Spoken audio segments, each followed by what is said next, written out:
Jim from Basement Gun Shop. It's 4:30 in the afternoon on a Sunday, bright, sunny, warm, beautiful summer day here in Pennsylvania.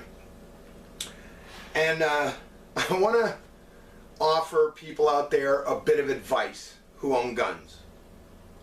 Now,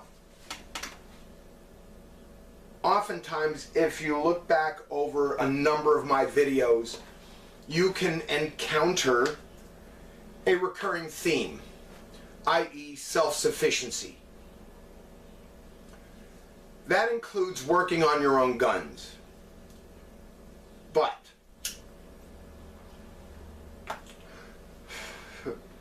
I understand wanting to do something on your own. Absolutely. I've done it myself more times than I can count. I understand wanting to beautify your own firearms.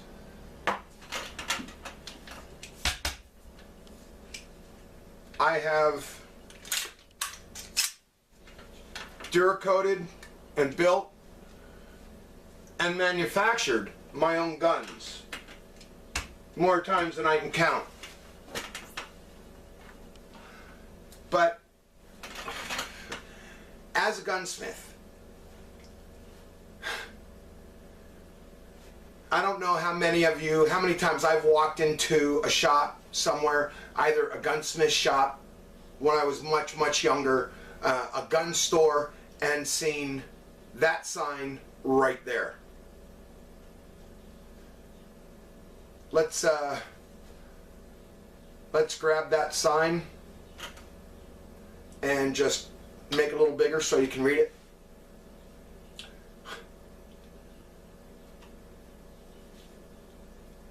Okay, good enough. So, I don't know how many times I've seen that sign, and I've always laughed at it, and I have been fortunate to never truly understand it until today. A week or so ago, a student of mine, because I am an NRA instructor, a student of mine, and someone who's gotten to be a friend, asked me to Duracoat a gun for him. And I said, yeah, sure, no problem.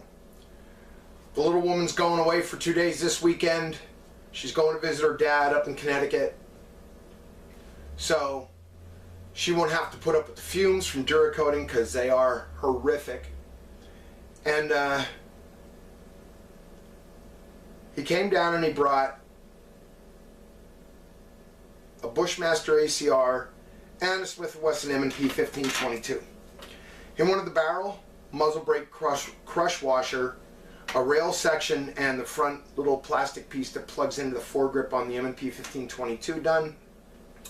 And he wanted the upper receiver, the foregrip, the lower receiver, the stock, the cheek rest, and the stock extension folding part on the Bushmaster done, flat dark earth. Okay, great, not a problem. The problem comes in that he brought me a box of gun.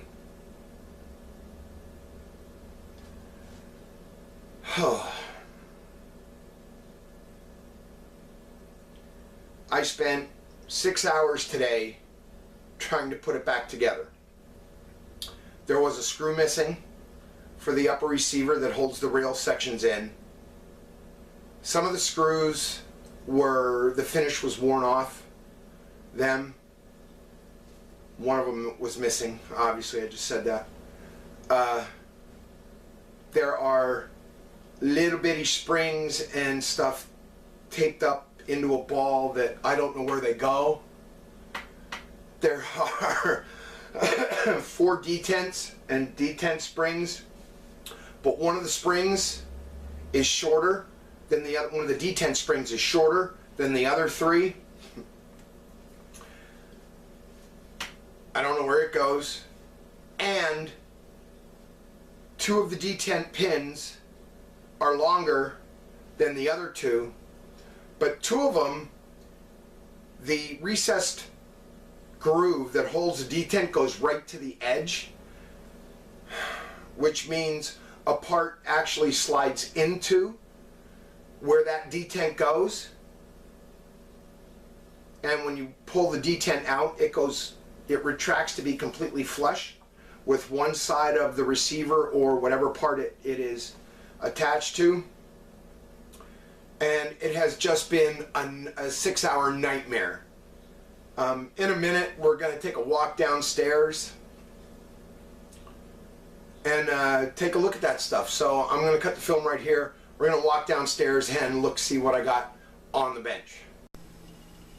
Okay, so this may be more than a little confusing.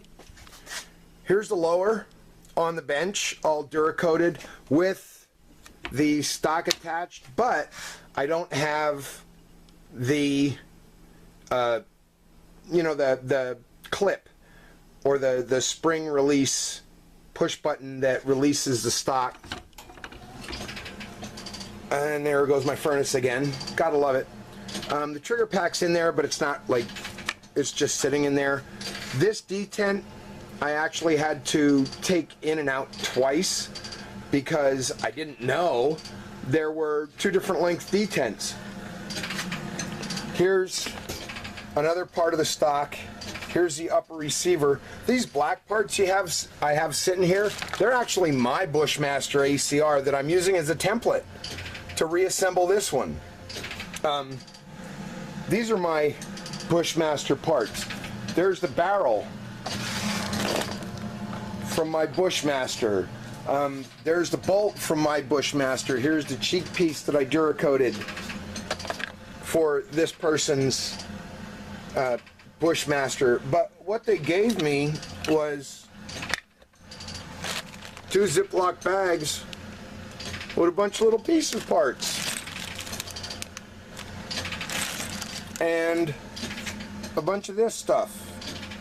So I still have to get all this untaped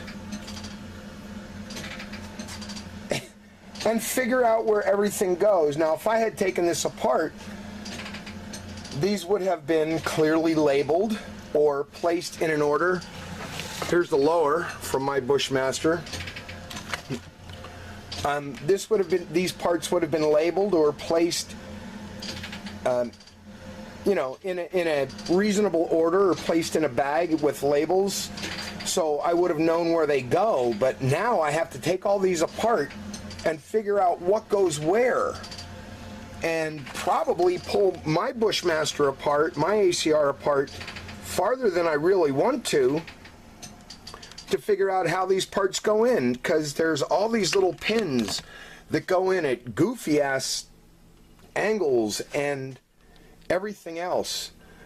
For example, the hinge on this is just one massive roll pin right there that gets driven through all 4 of these, and there's a cup in here that holds a spring to allow it to snap into place and go back straight.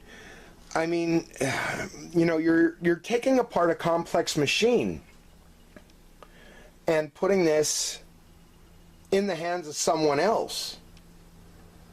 I already had 1 screw missing. So let's cut this and go back upstairs where I can sit down and enjoy my beer.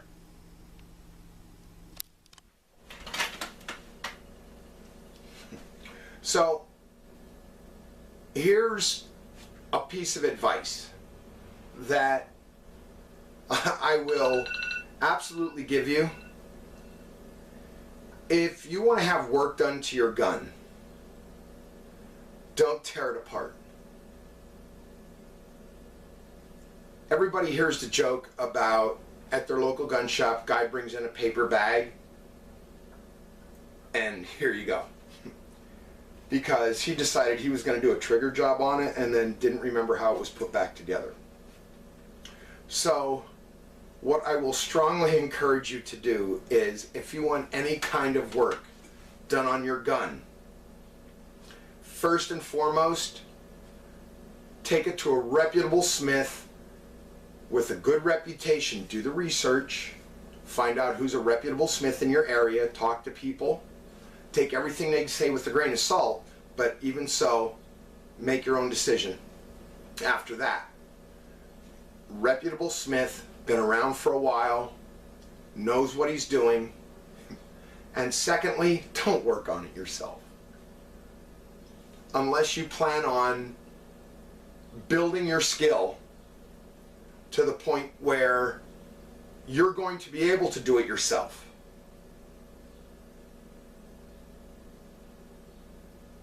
I will say this, there have been 5 or 6 times in my life when I've dismantled a gun farther than I should have.